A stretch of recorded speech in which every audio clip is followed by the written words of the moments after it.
Hi, everyone, and welcome back to another Punters Guide with myself and, of course, Jason Weaver, who steers you in the direction of winners through the flat season. We've got Saturday's card to look at with both Newcastle and Newmarket. We're going to rattle through five from Newcastle chronologically. The first five on the card, obviously the Northumberland Plate will be the big one, and then we've got three competitive races from Newmarket to have a look at. But before we do, Jace, how are you getting on? Where are you? What's new? No, everything's good. We're luckily over in Denmark. Thankfully, the boys are quite talented at golf, so we're over here doing a bit of ball spotting. But more importantly, massive news at home. I hear it's filtered through on the email to me. Yeah, massive news that we're all really excited about at Betfred with the Guineas, the 1000 and the 2000 taking the Betfred sponsorship, which now makes Betfred the classic bookmaker with all of the classics sponsored. And what's even more exciting and what I'm really pleased about, because it brings eyes back to the Triple Crown, which I feel was being slightly lost in a way. People were, targeting one of the three classics maybe, but now a £2 million bonus for if there is a winner of the Triple Crown by the boss, which I'm sure owners will have on their minds, will have on our minds when, that pre-Guineas feeling rolls around next year. Because if there is a horse good enough to do it, £2 million bonus to go and win all of the Betfred sponsored classics makes it that little bit more exciting. Absolutely. And also, you remember that, it was sort of the forgotten thing, wasn't it? Horses to have that little bit of extra stamina. Mm-hmm. And that's why Japan are now overtaking us. And we've got to be so careful that that doesn't happen here. So, yeah, massive that we have that in-house with the Betfred sponsorship. And also that we're going to have something targeted at that. You remember what happened this year? We had City of Troy, and already it wasn't the Triple Crown. It Mm-hmm. was possibility of going to America in the interim. Now that all changes, and with the massive bonus that could be on offer, that becomes a whole lot more attractive. And also the stamina issue, I think that's key. I agree. And, it will play on connections' minds, won't it? Because a £2 million bonus is more than you would get for winning the Derby. So if you've got a horse with the class, use City of Troy as a perfect example. He's brilliant, and you now start to weigh it up. Well, is he good enough to go and win the St. Leger? So yeah, it makes it all the more fun, and it means that we get to spend a lot more time focusing on all of those classics next year as well, which I'm looking forward to. But before that, getting ahead of ourselves because we've still got the St. Leger. And before that, obviously, we've got good racing this weekend to take a look at, Jace. We'll go through them chronologically from Newcastle. So we start in the 135. We got a handicap over 6 furlongs, pretty competitive stuff. And at the top of the market, we're looking at Wiltshire, trained by Haggis and Kieran will ride. He's got a decent book of rides at Newcastle through the day. Any take your fancy? There's an old boy King's Lynn in there that I like. Who do you think, Jace? Oh yeah, he's been a bit of a superstar down the years, old King's Lynn, hasn't he? Mm. At the age of 7, still seems to retain all that enthusiasm. At the start of last year, there was no way that we thought Battle Dubai was going to be still in handicap company, and he sort of just staggered a little bit on his way through, but has got a pretty decent all-weather record. He goes well at this track, and he sort of flashes home late and it's always a little bit too late. Whereas I think there's guaranteed pace in here, should suit him fine. Every reason to think that Battle Dubai on a mark of 89 could be very well handicapped in the opener. And James Doyle on board, who's riding with some confidence after a good Royal Ascot week. We will move on, and there's another old boy in the next race, and another 6 furlong race. We've got the Chip Chase Stakes. It's a Group 3, so stepping up a little bit in class, but Kinross will catch a lot of people's eye at the top of the market. What's he doing in here? What's the plan here, Jason? Well, I think that obviously the ground was a little bit too quick at Ascot, so they decided to swerve that, come here, give him an opportunity on the synthetic. That's no problem for him whatsoever. But he's taken on a few specialists in here, isn't he? Mm-hmm. Look, he's only run twice on a synthetic. He's managed to win once. That's no problem for him. It's whether he's going to be match fit against some real hardened sprinters, if you like. The likes of a Montesib. I know we haven't seen him for 45 days, but he'll love this test. Up the hill, he's 1 from 1 on a synthetic.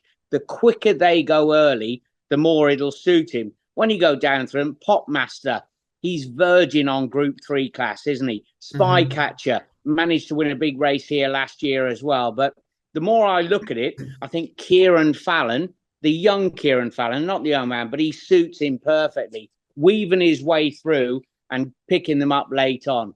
A lot of people are going to latch on to Kinross because he's rated, 116?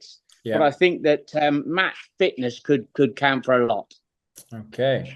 One for Kieran Fallon, then on Montesib. But I like Spycatcher, who you mentioned, just for that course form and obviously the surface form. And he, for me, always runs more consistently on this sort of surface. So as an each way play, I think I'd be having a crack with Spycatcher. To give you a run for your money, one that I'll wave the white flag on and let you do the talking, Jace, is the Northumberland Vars handicap consolation race for the plate, because this is super competitive. Alphonse Legrand tops the market, who won the Chester plate. Always a good bit of form.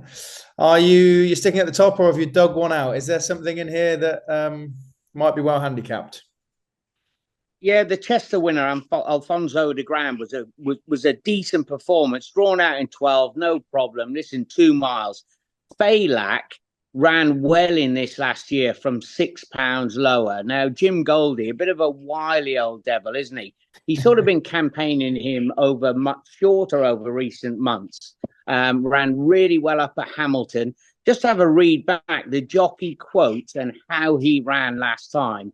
Big eye catcher, and it looked like old Jim, for want of a better description, had kept him back for the consolation race yet again. He ran really well in this last year underneath Callum Rodriguez. He gets Paul Mulrennan on board, who, as we know, rides a multitude of winners for the stable. I think he's a big player. A mark of 80 now, certainly underestimates him. Yeah, and those handicaps on the Sunday series, I think up at Hamilton, like you said, I always think you can mark them up a bit because they are quite competitive, and Jim Goldie has a crack at them. So I said I'd wave the white flag, but you make a strong case for Failac. Now the big one, 310, another staying handicap, the Northumberland plate. This is a proper race to get your teeth stuck into. You can have a few darts at this, can't you, Jace? Who are you thinking? Oh, you'll like this, Frankie. I remember going up there and saying, I was riding Quick Ransom. And I said to the head lad on the morning, I said, what's he doing? He wouldn't stay 2 miles in a horse box. Sure enough, he managed to win the Northumberland plate. When it was run on turf a million years ago in the dark ages, it's an absolute belter, isn't it? You go down through them, the likes of a true legend, Too Friendly. They're coming from good academies at the moment who are certainly punching. I have to say that when you think down, Grand Providence ran really well at Newbury, went to Chester. I thought she'd go and win at Chester. And although the winner got a lovely run round the inside, it wasn't a bad run round for her, but she never quite went with any fluency and looked like she was going to win. She's not got a bad record on a synthetic. And at the prices, she's just about big enough, around 8-9 to 1, that I think she's worthy of an each-way play. I've looked at all the jockey bookings. Oisin Murphy, don't worry, he's off elsewhere down at Newmarket, got some good rides down there. But with David Probert on board, we're not going to worry whatsoever in the saddle. If there was one at a bit of a price, and it is a bit of a price, Golden Flame, who goes in here for Deborah Faulkner, they nearly managed to pull off the massive upset last year with a runner that they bought from the sales. This came from Johnson's, has worked its way down to a mark of 87, is around their double carpet at the moment. Could give you a decent run for your money. Grand Providence, though, stays all day, will love a synthetic. Was a non-runner at the Royal Meeting because the ground was too quick. Okay, a couple for you to have a look at there. Who would I flag up? A price too friendly. interests me. There was all that chat around the ride that Callum Shepherd gave this horse at Newmarket. They were supposedly disappointed, and then went up to Hamilton. Speaking to the lads beforehand, they thought he was a certainty that day and could only manage fourth. So either he does a lot more at home than he can on the track, or his big day is still in waiting, and he's a nice big price. And pleased to see Callum Shepherd back on board. So that could be quite nice if Too Friendly can run well. And True Legend, who you mentioned, another of Kieran Fallon's rides, steps up in trip, but finished well over a mile 6 last time and only carrying 8 stone 8. I'm thinking could be in the mixer. So that's the big one. It was Grand Providence for Jason in the Northumberland Plate, who rode the winner of, what did you say? 100 years ago, Jason? many years ago. Oh, honestly, you were so watching long golf ago. anyway. So long ago. And I think it was one of Prescott's that finished second. Yeah. That they'd lined up for the race, and he was a wonderful old horse. He won the Northumberland Plate. He won the November Handicap. He actually got sold to Australia to run out there in the Melbourne Cup. Wow. He was a wonderful, wonderful handicapper, and it's a cracker. You need a real quality individual to win the race. Look, it's on a synthetic. It'll be heaving up there at Newcastle. It'll be perfect. So, looking forward to a great race. That's the big one. There is one more on ITV at Newcastle. That's the 340 7 furlong Class 2 handicap. What do we like? Listen, when you go down through them, Rodebarg, Baradar, Documenting, they're all the old favourites that we see all the time. Gray's Monument has been a bit of a nearly horse. He hasn't quite come up with the goods so far. He bumped into Charing at Doncaster. Ran no race at York, went up with the pace with Point Linus. I think that if he can bounce back, Frankie, off a real good run at the Royal Meeting, Make Me King went flat to the boards for his stablemate, English Oak, who managed to win for Ed Walker.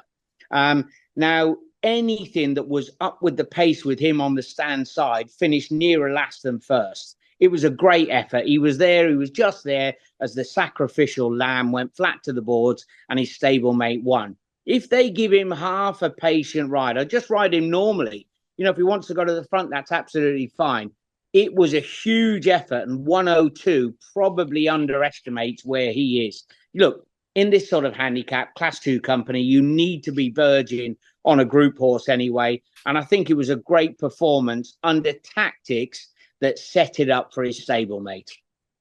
I couldn't agree more. I thought the same. It flagged up to me when you look at that Ascot race that coming into a weaker race like this and not being a sacrificial lamb, as you said, could be the big difference for Make Me King. Right, let's switch over to Newmarket and rattle through these 3 races. It's the 215, the 250 and the 325 run on the July course. And the first we're going to look at is a listed filly stakes over 6. A couple of names in here that we've seen more of, like TJ, who won at Epsom, but then a couple we've only seen once. So are we going with a bit more experience, or is there maybe quite a smart filly in here, Jason?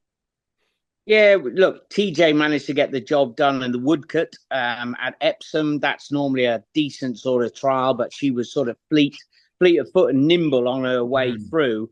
I have to say that Arabian Dusk, now the Simon and Ed Crisford team having a bit of a slow time for them, hasn't happened for Van Dijk. They've been super patient. The squad haven't quite been firing.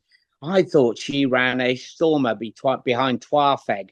Twarfeg ran really well in the Albany, wasn't beaten a million miles. That form reads strong. You're coming in here with a filly who's ran to about a mid-80s rating on her racecourse debut. And yes, she's got to improve, but I have to say this is not one of the strongest listed races throughout the season. Young juvenile fillies coming through, improving mid-season, sun's out, starting to look good in their coat. It's one of those where you're looking for an improver. And the Crisford team are far too good to keep down for too long. Classy operation. It's about time that they started to turn. And I think it's going to be a big back end for them. And I certainly wouldn't rule out Van Dijk a little bit later on in the July Cup as well as we progress through the season. So, Arabian Dusk for me.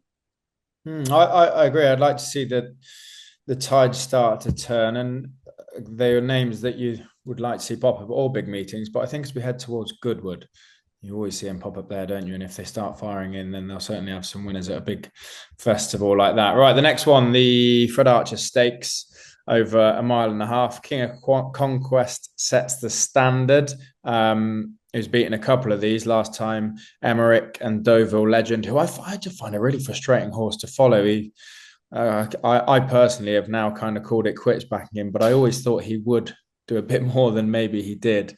For me, King of Conquest sets the standard and will be hard to pass. What do you think, Jace? And how will you kick yourself if Deauville Legend goes scorching in? He's one of those me as don't. He went through the grades last year, and I thought this is an absolute superstar. He went over to Flemington.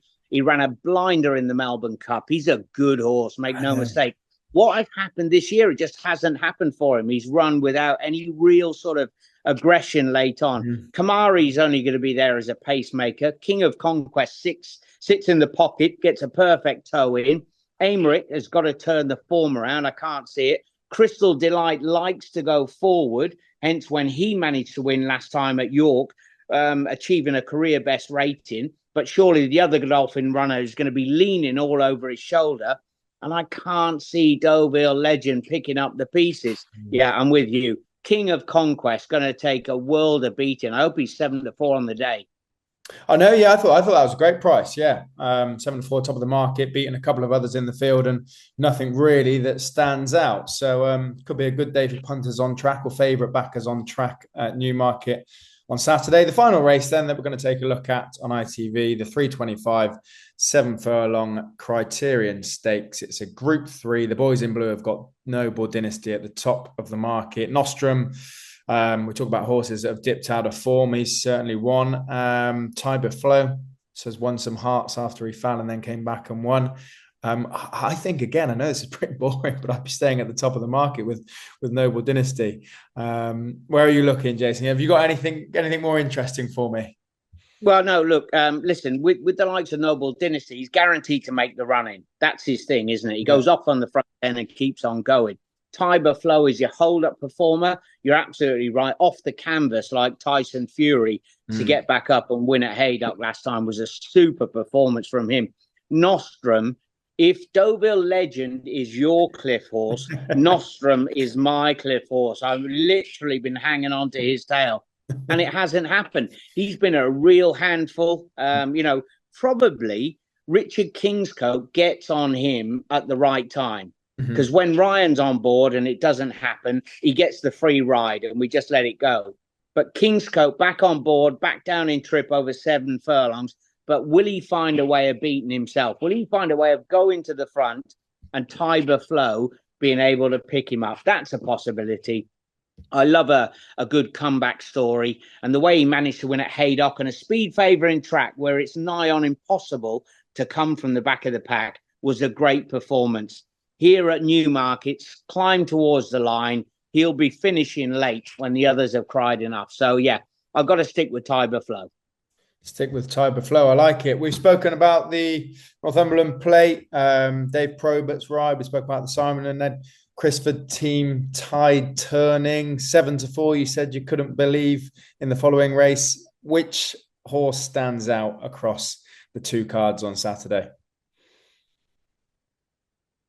Love it to be the big race. And I like the fact that when trainers are super patient, and Andrew Balding decided to take Grand Providence out of the race at the Royal Meeting and wait for the Northumberland Plate. I don't think that 90 is anywhere around her ceiling, and she loves a real good stamina test. So Grand Providence, she's 9-1. If you want it, you can have a little poke each way, but I think 9-1 is a real working man's price for what is the Pitman's Derby. The Pitman's Derby, I love it. Grand Providence, the horse to look out for across the weekend. Jason, thanks very much for your expert guide as always. Enjoy the golf, and to all our listeners and viewers, enjoy the racing on Saturday.